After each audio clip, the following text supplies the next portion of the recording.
দেখে তুমি কি নামাজ পড়তে না যাও? চলো। তার মালটা তো শেষে আজকে মালটা শেষ।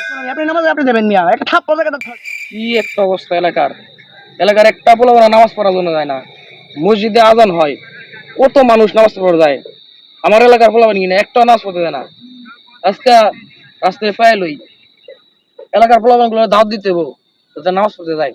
দোস্ত আজকার মালটা তো শেষে আজকে মালটা সেই পিনিক লাগতেছে। হ্যাঁ খা কালকা বানাইছে ও, আজকে তুই বানা মামা।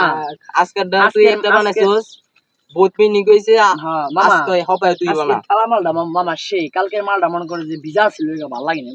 খা দুমায়া। আজকে মনে করেন যে মালটা খাইয়া শরীর চাং হয়ে গেল মনে করেন। তোর বেটা তো কথা কইছ না, দেখতাছস না একটা মাল বানাইতাছি। বেশি কথা কইছ না, না জিনিসটা খায় মজা পাম না। কি বাইস্তেরা, তোমরা তিনজনে এই জায়গায় বসে বসে কি করতেছো?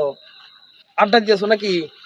চলো নামাজ পড়ে আসি। আরে আঙ্কেল, আপনি বারে বারে আমাদের ডিস্টার্ব করতেছেন কেন? দেখতেছেন আমরা এখানে কি করতেছি? আমরা নামাজ পড়তে যাবো না, আপনি যান। তোমার কত বড় সাহস, তুমি আমার সাথে এইভাবে কথা বলতেছো? হ্যাঁ, আমি কিন্তু তোমাদের বয়সে বড়, একটু রেসপেক্ট দিয়ে কথা বলবা, বুঝো নাই? কি আর রেসপেক্ট মিয়া, কি আর রেসপেক্ট নেমে কথা কম মিয়া, ভাইলাম করে নি আপনি।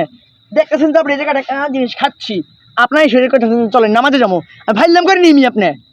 হ্যাঁ, ভাইলাম পছন্দ না, আপনি নামাজে আপনি যাবেন মিয়া, একটা থাপ্পড় জায়গাটা ফেলা যাবো আপনার মিয়া, বিয়াদব কোথাকার। কত বড় সাহস, তুমি আমার সাথে ধমক দিয়ে কথা বলো? দেখে তুমি কিভাবে নামাজ পড়তে না যাও? চলো।